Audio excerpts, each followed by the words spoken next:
Assalamualaikum warahmatullahi wabarakatuh. Waalaikumsalam warahmatullahi wabarakatuh. Alhamdulillahilladzi ja'ala ramadhana syahra siyama lil mu'minin.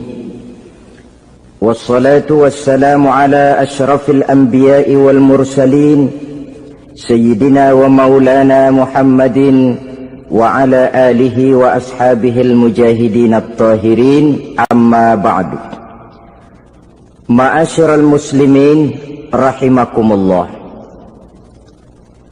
Dari jumlah 12 bulan yang ada dalam agama kita, yang dihitung sejak Muharram sampai dengan bulan Zulqa'dah, maka Ramadan mendapat gelar Sayyidus Syuhur. Sayyidus Syuhur artinya raja, penghulu atau tuan dari seluruh bulan. Apa sebabnya maka Ramadan ini dinamakan Sayyidus Syuhur? Sebab yang pertama, Ramadan dipilih oleh Allah menjadi bulan tempat di mana pertama kali diturunkan ayat-ayat suci Al-Quranul Karim. Allah tidak memilih Rabiul Awal, tidak Rajab, tidak pula Sya'ban misalnya, tetapi dipilihnya Ramadan untuk menjadi bulan di mana diturunkan ayat-ayat suci Al-Quranul Karim, seperti yang dijelaskan dalam surah Al-Baqarah ayat 185. A'udzu billahi minasyaitonir rajim. Syahrul Ramadan allazi unzila fihi al-Qur'an hudan linnasi wa bayyinatin minal huda wal furqan. Bulan Ramadan, bulan di mana diturunkan di dalamnya Al-Qur'anul Karim yang merupakan petunjuk dan jalan menuju petunjuk bagi orang-orang yang beriman. Oleh sebab itu, salah satu bentuk ibadah yang sangat dianjurkan di bulan Ramadan diantaranya ialah memperbanyak membaca ayat-ayat suci Al-Quranul Karim.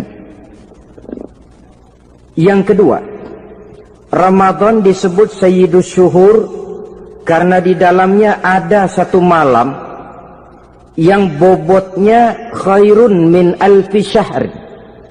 Satu malam tetapi lebih baik daripada 1000 bulan. Itu dinamakan dengan Lailatul Qadar. 1000 bulan kira-kira 83 tahun. Nilai ibadah di malam itu lebih baik daripada nilai ibadah 83 tahun. Padahal umur orang sekarang kan jarang yang sampai 83 tahun. Bagaimana ini harus kita pahami? Ma'asyiral muslimin, sejak kita akil balik sampai kepada usia kita yang sekarang ini, kalau kita mau jujur bercermin, rasanya kita harus mengakui banyak dosa dan kesalahan yang pernah kita kerjakan. Kalau kita berbuat dosa selama 40 tahun, kemudian kita bertaubat 20 tahun lamanya, kalau menurut rumus dagang, ini kan belum tertutup.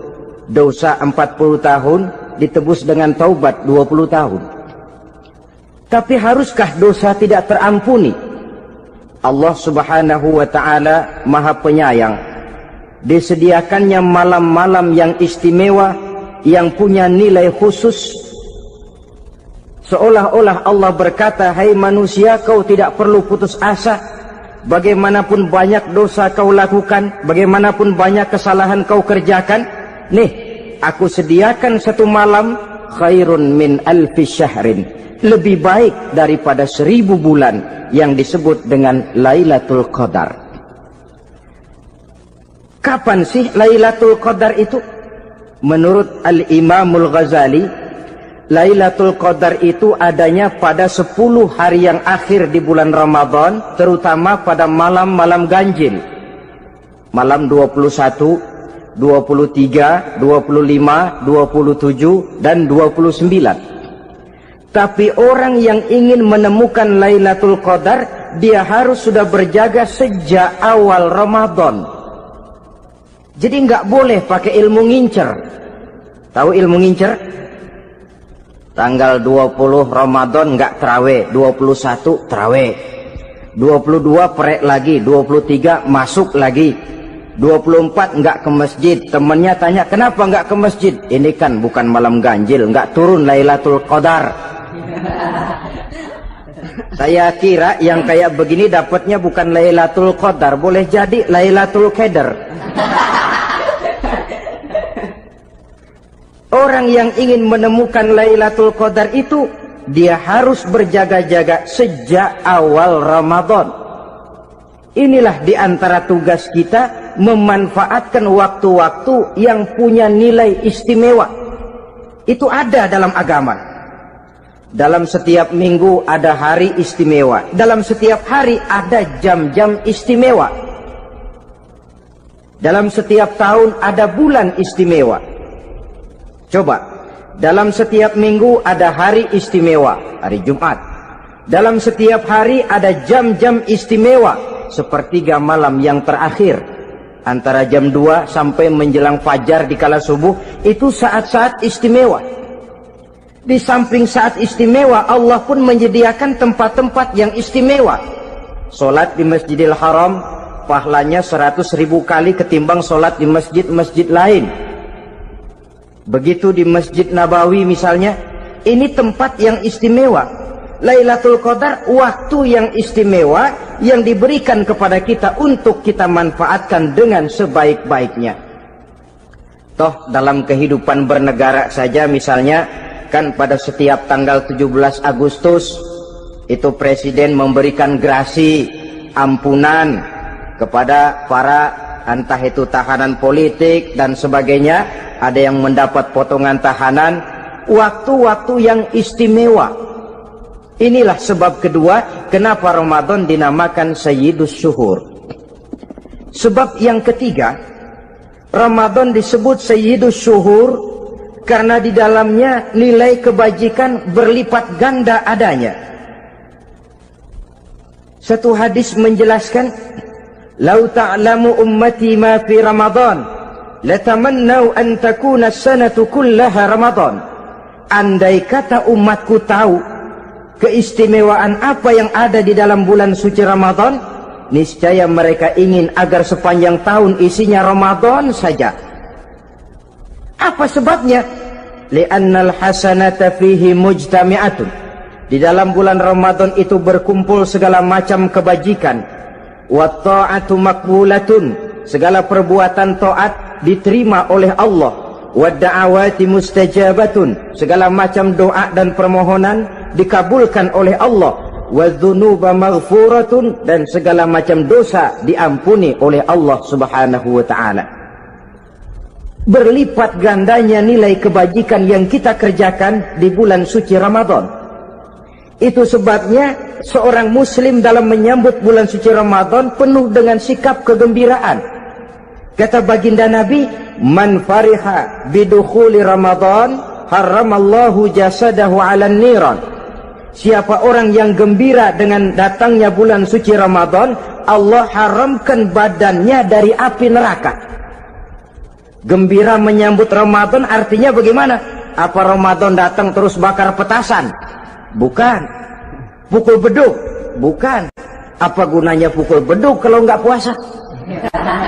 Apa gunanya bakar mercon kalau tidak melaksanakan ibadah di bulan suci Ramadan? Gembira menyambut datangnya Ramadan dalam arti mempersiapkan diri untuk melaksanakan ibadah dengan sebaik-baiknya di bulan suci Ramadan ini. Ma'asyiral muslimin rahimakumullah. Yang terakhir, kenapa Ramadan disebut Sayyidus Syuhur? Karena di dalam bulan suci Ramadan ada perintah melaksanakan ibadah puasa. Apa istimewanya ibadah puasa?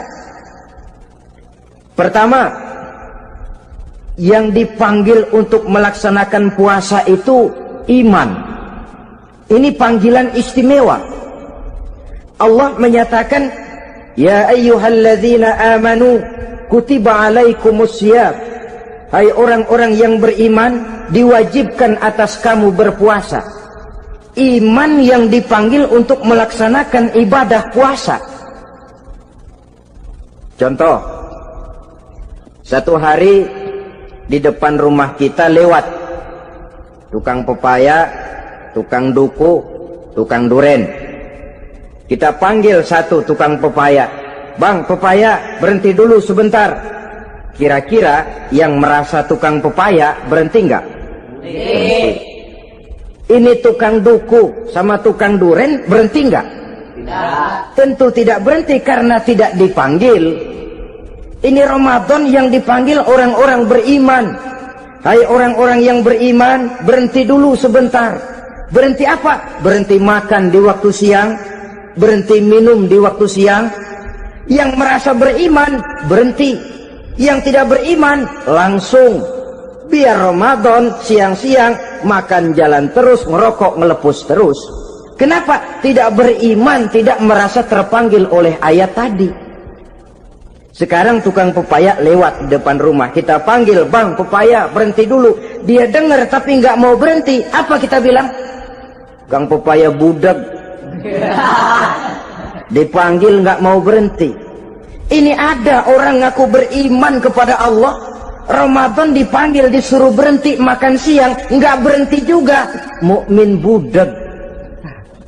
Disuruh berhenti minum di waktu siang, nggak berhenti juga. Mukmin budak.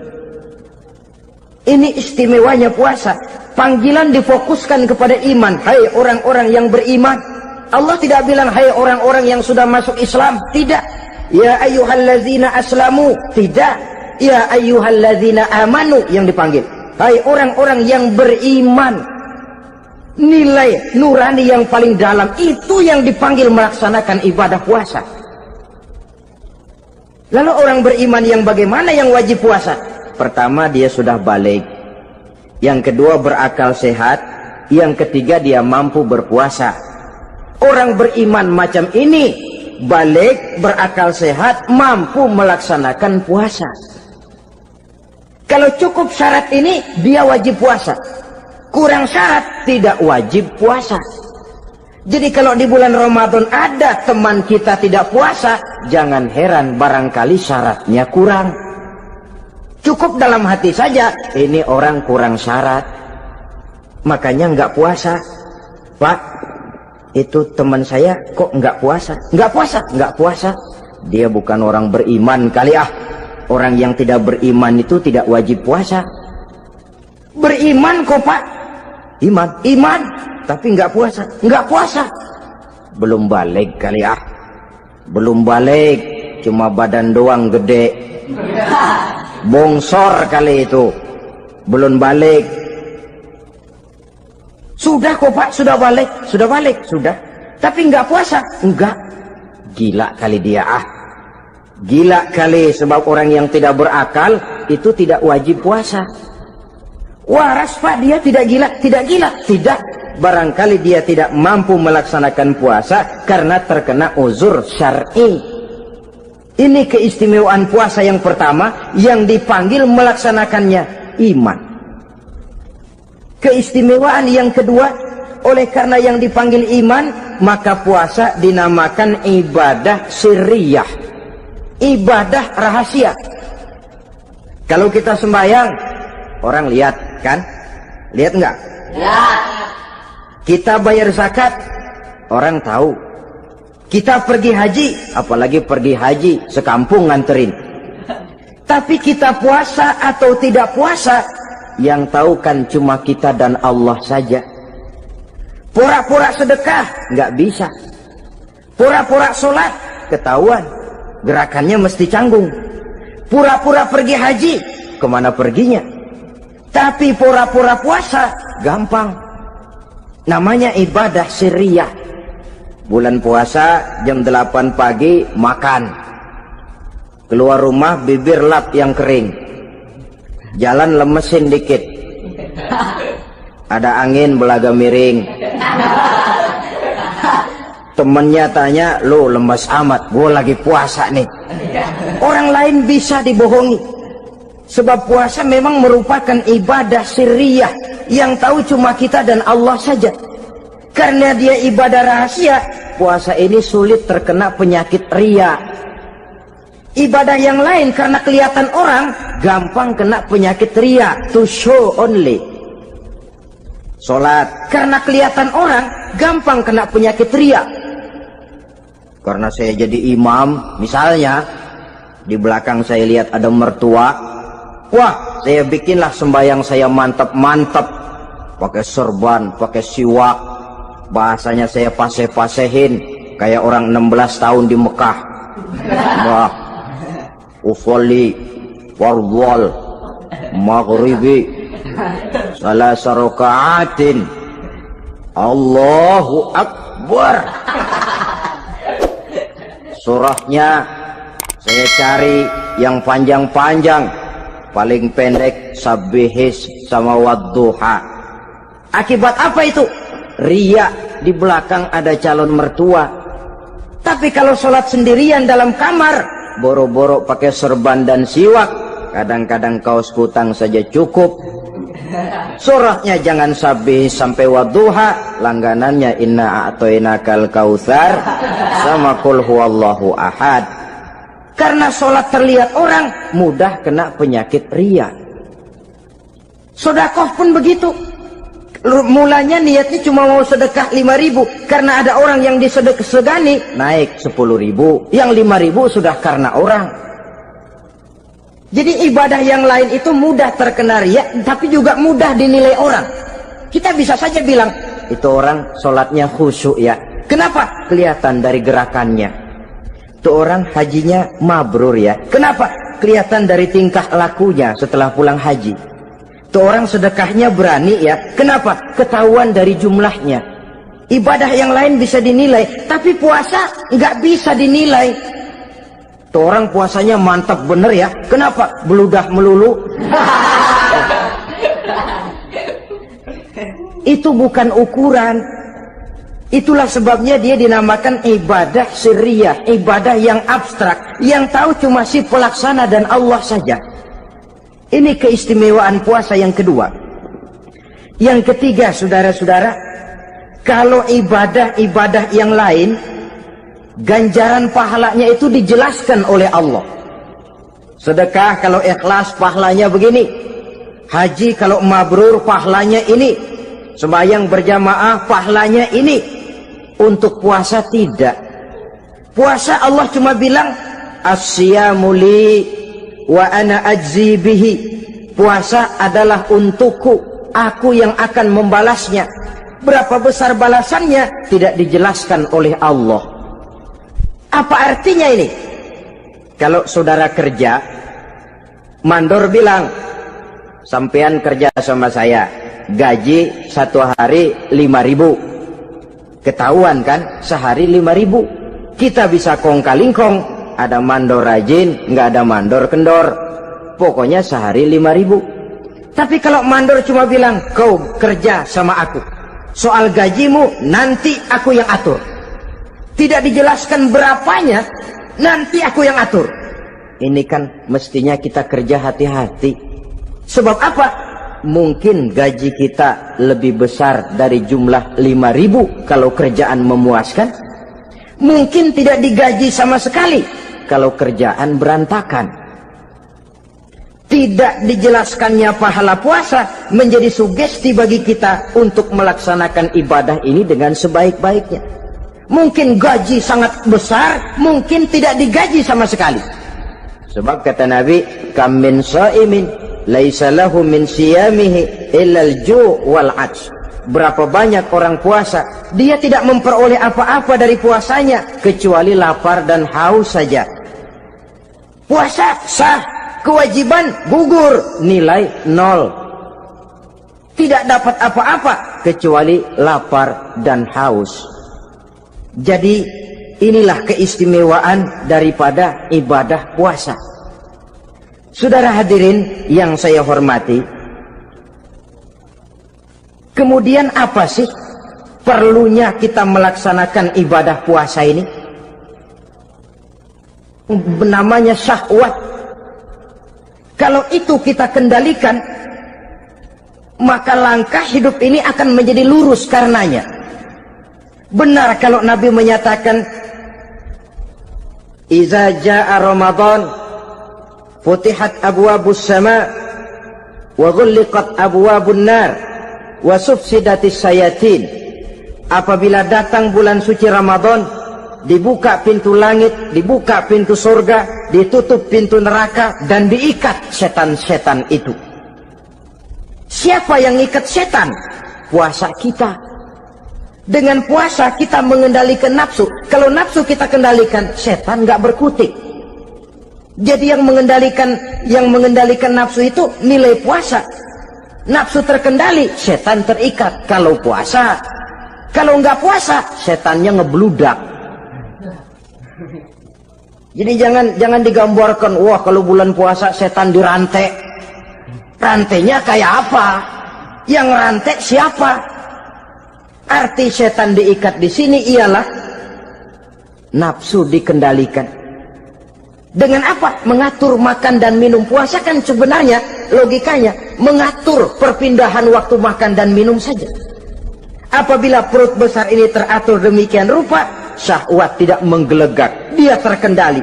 Dengan hidup pandai mengendalikan nafsu, iblis tidak berdaya dan tidak berkutik. Ma'asyiral muslimin rahimakumullah, Nabi bersabda, "La yu'minu ahadukum hatta takuna hawahu taba'an lima ji'tu bih." Belum sempurna iman kamu kalau nafsumu belum ikut apa yang aku bawa. Yang dibawa Nabi tidak lain daripada syariat, termasuk di dalamnya pelaksanaan ibadah puasa. Karena itu saya pesan kepada seluruhnya, jangan kalau puasa kayak orang ngancem. Siang bisa mengendalikan nafsu, tapi begitu maghrib berbunyi, nafsu sudah tidak terkendalikan lagi. Itu namanya puasa orang ngancem. Kayaknya biarin siang gua tahan, ntar lo maghrib. Begitu maghrib berbunyi, sudah macam bendungan pecah. Semua isi meja pindah ke perut. Akhirnya kalau siang dia setengah mati kelaparan, habis buka setengah mati kekenyangan. Dua-duanya jelek. Kalau sudah kekenyangan, yang enak kan ngukur balik. Tidur. Maghrib liwat, isya out, trawek boten. Temennya nyamper ke masjid yuk terawih duluan deh, gua kenyang bener nih. Kenyang. Berbuka itu yang bagus pakai etik ya, etika buka itu. Maghrib berbunyi, cukup seteguk air, 3 butir korma atau sepotong kue. Sholat maghrib. Selesai sholat maghrib, masuk ronde kedua. Waktunya agak panjang, makan ala qadarnya. Selesai makan, berangkat ke masjid, isya, tarawih. Pulang tarawih, masuk ronde ketiga. Waktunya panjang, mau habis-habisan juga nggak apa-apa. Tapi kalau begitu maghrib berbunyi langsung dipukul 1 ronde, kita yang rubuh. Kekenyangan. Waktu siang dia sanggup mengendalikan nafsu, tapi begitu maghrib berbunyi, nafsu sudah tidak terkendali lagi. Asar pengaruh puasa tidak akan membekas dalam jiwanya. Siang jelas puasa, nggak boleh ngerokok. Begitu maghrib sampai imsak kayak lokomotif, kelebul nggak berhenti-berhenti. Tidak lagi sanggup mengendalikan diri, mumpung boleh katanya. Sampai pernah kejadian ada orang bangun sahur kesiangan, bingung dia waktunya tinggal dikit. Mau sahur dulu nggak keburu ngerokok, mau ngerokok dulu takut nggak keburu sahur, akhirnya bareng. Sebelah nyuap nasi, sebelah ngerokok. Itu macam mana rasanya kalau sudah kayak begitu? Padahal pengaruh daripada melaksanakan puasa akan terlihat dari sejauh mana seseorang dalam hidup mampu mengendalikan nafsu. Bukan pada waktu memang dilarang, tapi pada waktu diizinkan. Di situ yang paling kelihatan. Kalau waktu siang saudara mampu mengendalikan nafsu, itu jelas saja memang seharusnya wong puasa. Malam dalam keadaan makan boleh, minum boleh, masih mampu mengendalikan nafsu, dalam arti makan dan minum pada batas yang wajar saja. Itulah yang dikehendaki dari melaksanakan ibadah puasa, sehingga ibadah itu membekas dan ikut membentuk kepribadian orang. Sekali lagi, jangan cuma waktu siang saja bisa mengendalikan nafsu. Di waktu malam pun dalam kondisi yang memang dihalalkan, kita juga hendaknya mampu mengendalikan nafsu. Jadi inilah perlunya puasa yang pertama, supaya kita bisa mengendalikan nafsu. Yang kedua, puasa itu melatih kita hidup sederhana. Orang sufi mengajarkan, orang yang paling kaya ini sebenarnya orang yang hidupnya paling cukup. Sedangkan orang miskin adalah orang yang kebutuhannya kelewat banyak. Maka yang paling kaya, bahkan yang maha kaya, itu sebenarnya cuma Allah. Sebab apa? Dia nggak perlu apa-apa. Makin banyak keperluan kita, makin miskin kita. Coba orang puasa lihat. Kalau sudah jam 2, jam 3, itulah barangkali memang termasuk godaannya dalam melaksanakan ibadah puasa. Kalau jam 1 siang, jam 2 siang, jangankan makanan enak, nangka busuk kita lihat legit. Barangkali cobaan di dalam melaksanakan ibadah puasa. Tapi kalau sudah maghrib berbunyi, berbuka kita kena seteguk air, sepotong roti, 3 butir korma, kenyang rasanya. Kemana keinginan yang tadi begitu menggebu-gebu? Oh, bisikan nafsu rupanya itu. Makin dalam kita merenung, makin sampai kita kepada bentuk kesederhanaan di dalam hidup ini. Puasa membentuk pribadi seorang muslim untuk jauh daripada sifat tamak bin rakus alias rakah. Tamak itu berasal dari kalimat toma dalam bahasa Arab, yang sifatnya sudah terukir dari hurufnya. Huruf to, tengahnya bolong. Huruf mim, tengahnya bolong. Huruf ain, mulutnya mangap, perutnya gede. Jadi orang tamak macam itulah. Apapun yang diberikan Allah tidak pernah ada cukupnya dan tidak pernah ada syukurnya.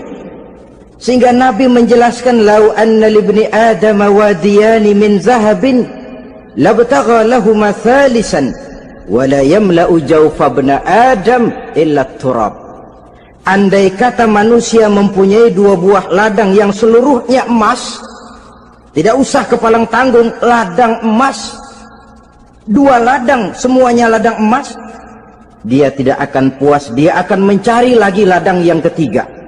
Wala yamla'u jawfa ibna Adam illa turab. Mulut manusia ini memang tidak akan pernah penuh kecuali kalau sudah diisi dengan tanah. Kapan diisi dengan tanah? Kalau sudah menghadap ke arah kiblat di liang lahat, nah itu baru mulut udah nggak ngerawil, diam, tenang, kalem, diisi dengan tanah. Dengan demikian kita lihat bahwa puasa makin kita hayati, makin dekat kita kepada kesederhanaan di dalam kehidupan ini. Islam tidak melarang orang untuk kaya, untuk punya harta. Yang dilarang ialah sifat rakus, serakah, dan tamak. Karena ini akan membuat orang melakukan segala macam cara, ingkar kepada nikmat Allah, tidak pandai bersyukur, pandangan matanya selalu diarahkan ke atas. Dikala hidupnya sudah serba cukup, dia masih merasa kurang. Sebab itu dia selalu kurang. Dia sudah kaya tapi masih merasa miskin saja, maka hidupnya pun miskin terus. Saudara-saudara ma'asyiral muslimin, ini hikmah yang kedua kenapa kita perlu puasa. Yang ketiga, puasa itu melatih kita cinta kepada fakir miskin, orang-orang yang tidak mampu, yang memerlukan pertolongan. Bagaimana caranya? Dunia pendidikan berkata bahwa pendidikan akan lebih berhasil kalau bersifat audio visual. Mengajar anak berenang, bawa ke kolam. Mengajar anak naik sepeda, berikan sepedanya. mengajar orang cinta fakir miskin, rasakan apa yang dirasakan oleh fakir miskin. Apa itu? Lapar, haus. Kan nggak bisa ngajarin anak berenang teori saja, ke kolam nggak pernah. Teori hafal luar kepala. Gaya dada begini, gaya 200 meter begini, gaya kupu-kupu begini, gaya bebas begini. Teori hafal, ke kolam nggak pernah. Sekali terjun gaya batu. Sudah nggak timbul-timbul lagi. Nggak bisa ngajar anak naik sepeda cuma teori saja. Sepedanya tidak pernah diberikan. Hafal teori, bab 1 pegang setang, bab 2 dorong, bab 3 kaki kanan naik pedal kanan, bab 4 genjot. Hafal teori, megang sepeda nggak pernah. Begitu dikasih sepeda dia naik, habis tukang bakso. Pun mendidik orang cinta kepada fakir miskin tidak bisa cuma lewat seminar, kongres, penataran, indoktrinasi. Diadakan simposium, seminar, diskusi supaya orang cinta kepada fakir miskin, tapi yang bicara orang kenyang semua. Bagaimana hati ini mau peka? Islam itu nggak usah banyak teori lah, rasakan saja lapar haus enak nggak? Kalau kau tahu lapar dan haus tidak enak, kau lapar haus cuma sebentar, habis maghrib laparmu hilang, hausmu hilang. Bagaimana saudara-saudaramu muslimin yang terkapar di kolong-kolong jembatan, yatim piatu yang hidup terlunta-lunta, perempuan-perempuan tua hidup miskin, anak pun banyak perlu uluran tangan. Lapangan kerja sulit, persaingan hidup makin tajam, meringkuk mereka di sudut-sudut kehidupan, beratap langit, beralas bumi, tanpa tahu kapan hidup dan nasibnya akan berubah. Di situ pekalah hati untuk hidup tidak cuma buat kepentingan diri dan perut sendiri saja, tapi mampu memberikan pertolongan sesuai dengan kemampuan kepada mereka yang memang memerlukan. Sebuah hadis menyatakan, irhamu ahlal ardi yarhamkum man fis sama. Sayangilah apa yang ada di permukaan bumi, nanti yang di langit akan sayang kepadamu. Si kaya sayang kepada yang miskin lalu menolongnya, yang alim sayang kepada yang awam lalu membimbingnya, yang pemimpin sayang kepada rakyat lalu melindunginya.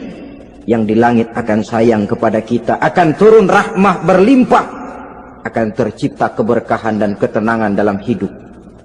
Tapi kalau sebaliknya, yang kaya malah nyantap yang miskin, yang pemimpin malah menggilas yang rakyat, yang alim malah membodoh-bodohi orang yang memang sudah bodoh, akan terwujudlah malapetaka.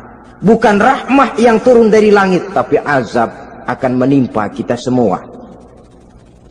Orang yang menghayati lapar, menghayati haus, akan timbul kepekaan sosial. Hidup tidak cuma untuk diri sendiri saja, tapi mampu melihat lingkungannya.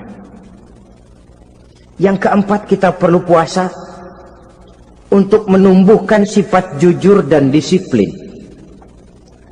Coba lihat, kalau tengah hari bulan puasa, andai kata saudara masuk ke dalam kamar seorang diri, saudara kunci dari luar, lalu saudara makan, tidak seorang pun tahu.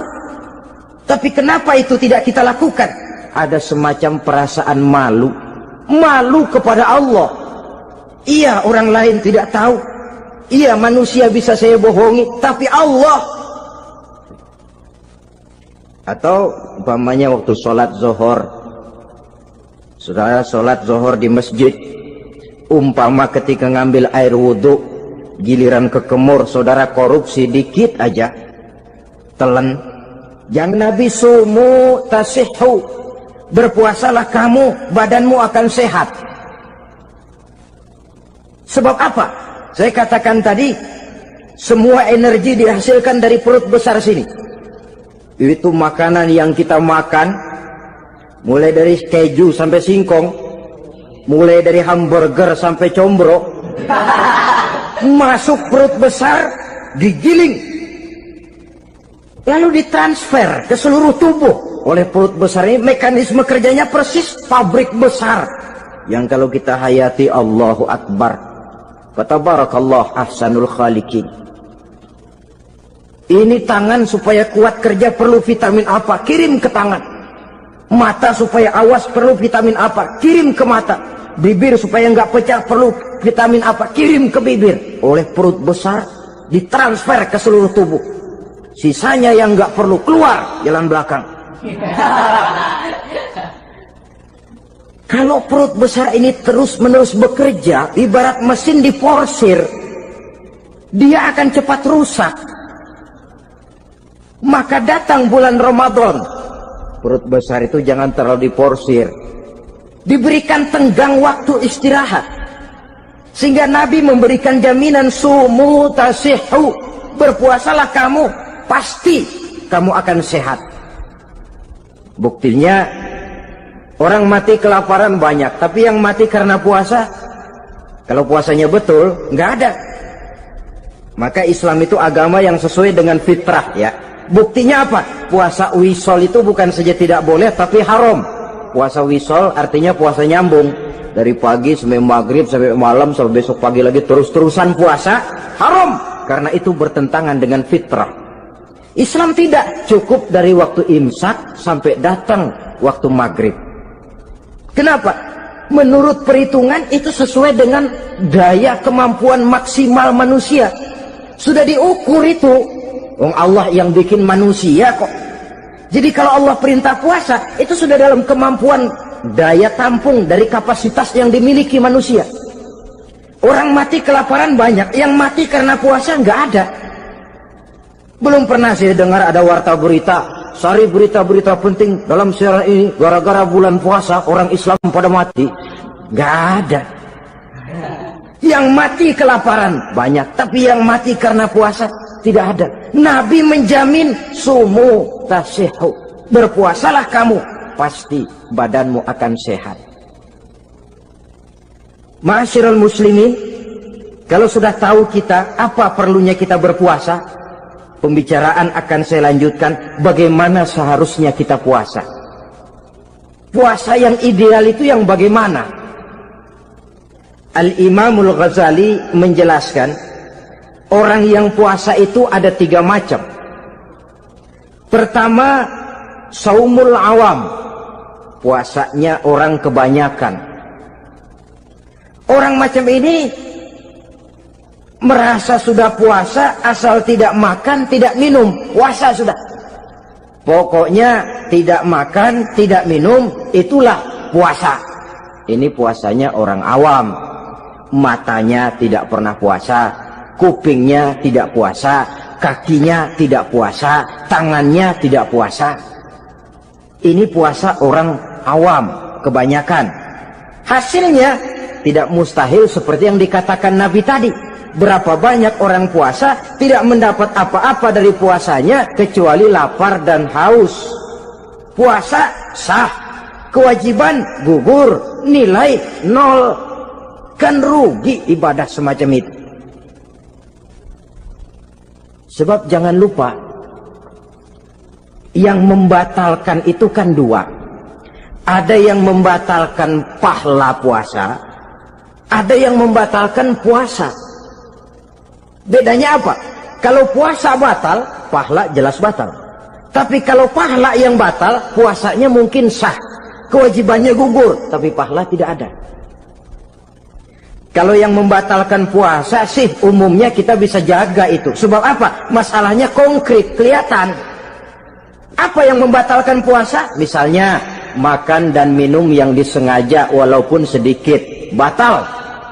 Sedikit tapi sengaja tidak mengenyangkan, batal. Mamanya pentol korek yang kecil itu, sengaja telan waktu puasa, batal. Kan sedikit pak, nggak kenyang kok. Sengaja itu yang bikin batal. Tapi kalau tidak sengaja seperti lupa, itu tidak batal.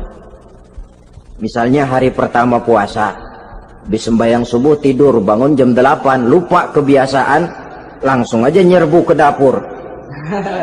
Dapat sepiring setengah, ingat, astagfirullah lagi puasa, betul. Setelah ingat bagaimana? Yang masih ada di mulut keluarkan, berkemur, lanjutkan puasanya, sah. Perkara sepiring setengah yang udah kadang masuk bagaimana Pak? Itu rezeki. Lawang orang lupa. Lupa itu kan jenis yang ma'fu anhu, jenis yang dimaafkan. Makan dan minum yang disengaja walaupun sedikit, batal. Batal puasanya. Apalagi muntah yang disengaja, batal puasa itu. Ukuran sengaja kan kita tahu. Apalagi hilang akal, seperti gila atau pingsan, batal puasa. Apalagi hubungan suami istri di waktu siang secara sengaja, batal. Kalau sengaja. Kalau nggak sengaja, enggak. Namanya nggak sengaja. Umpamanya, saya nggak sengaja Pak, tahu-tahu udah nyampe situ, gimana?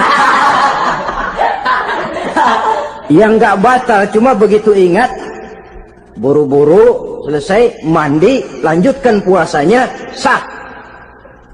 Jangan begitu ingat sih, ingat Pak puasa, cuman tanggung. Nah, ini tanggung ini yang bikin jadi batal. Dan jangan lupa, orang yang membatalkan puasa karena hubungan suami istri, dendanya paling berat.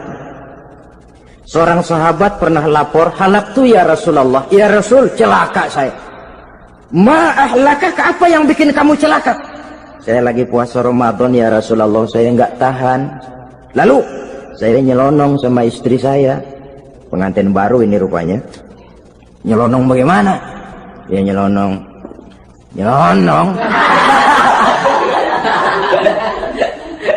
Melanggar dia, tapi jujur, lapor. Kata Rasul, ya sudah, bayar dendanya. Dendanya apa ya Rasulullah? Bebaskan budak. Aduh, saya nggak punya budak ya Rasulullah. Tidak punya? Tidak punya.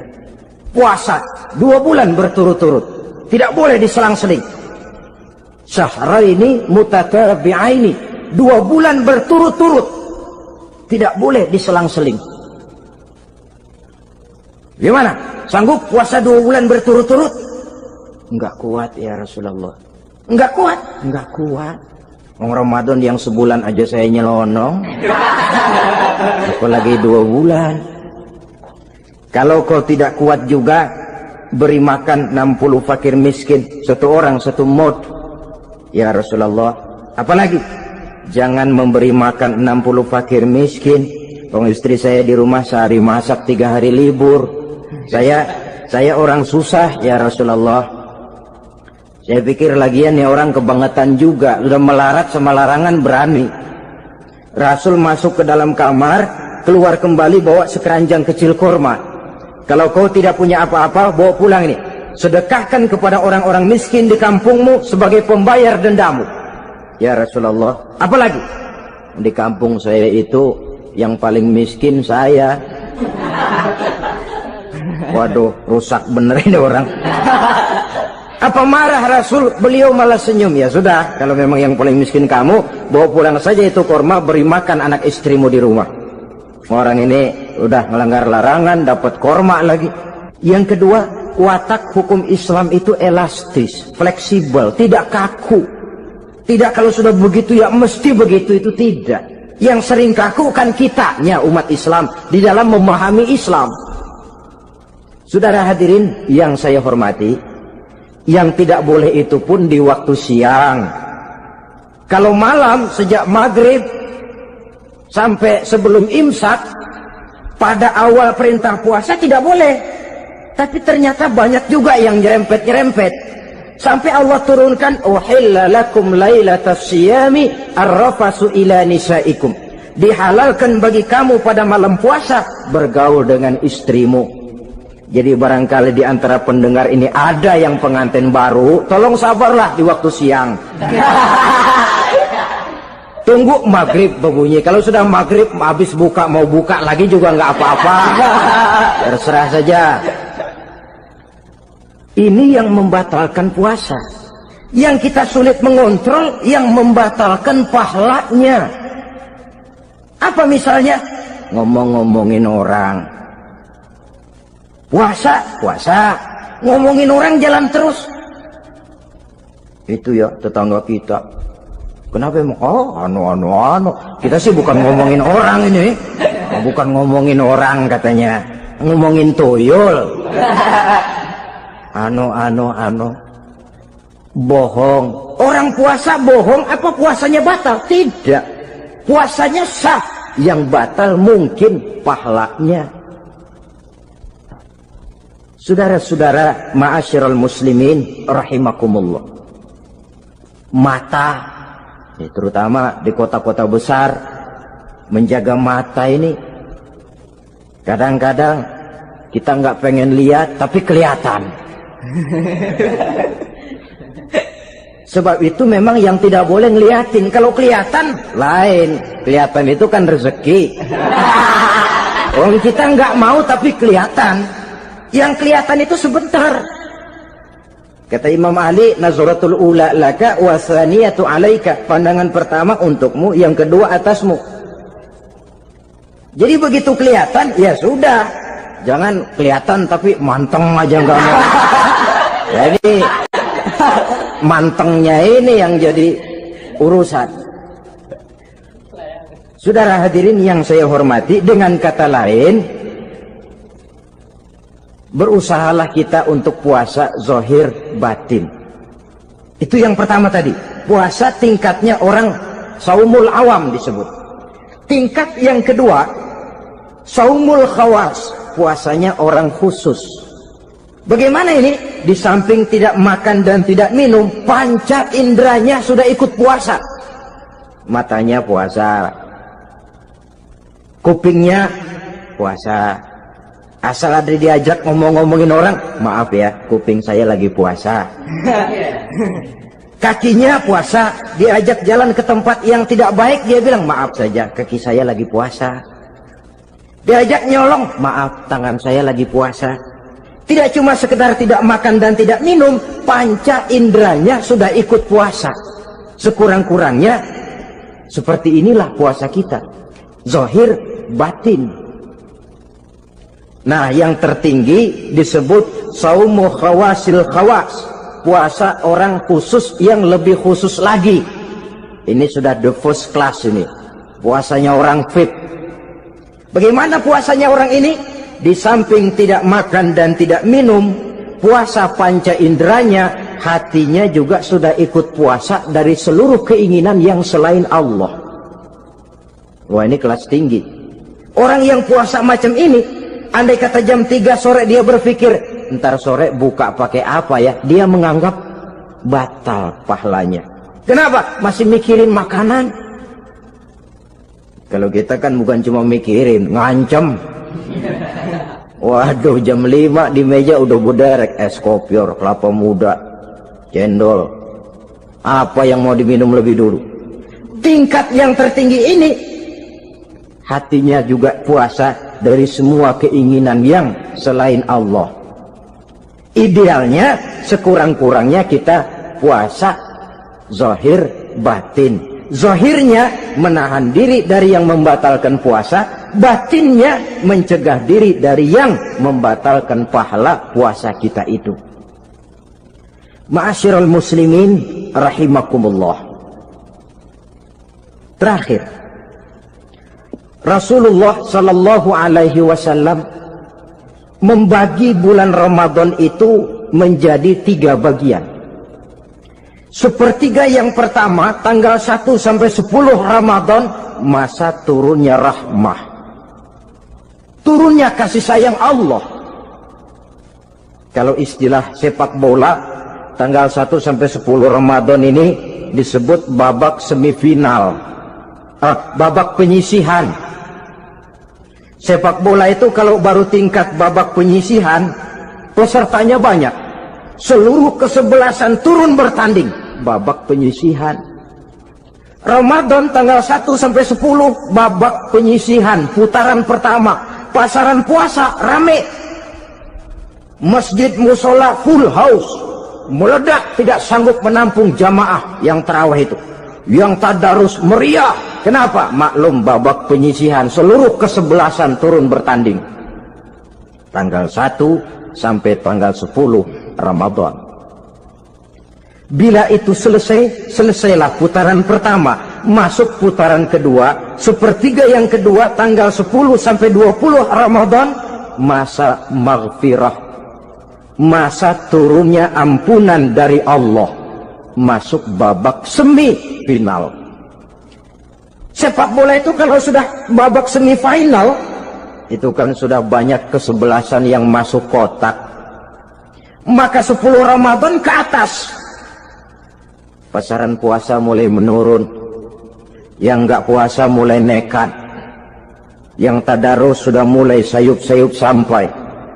Sementara barisan orang sembahyang tarawih di masjid mulai mengalami kemajuan dengan pesatnya. Barisannya makin maju ke depan.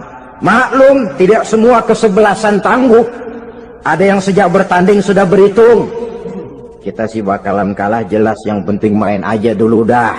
Ada yang rajin ke masjid, motifnya lain, ada. Karena ikut-ikutan teman, karena malu sama mertua, rajin terawih, karena nganterin, rajin terawih, bayangnya paling belakang berdua lagi. Malah ngeledek begitu imam walabdolin, dia di belakang nyaut asik.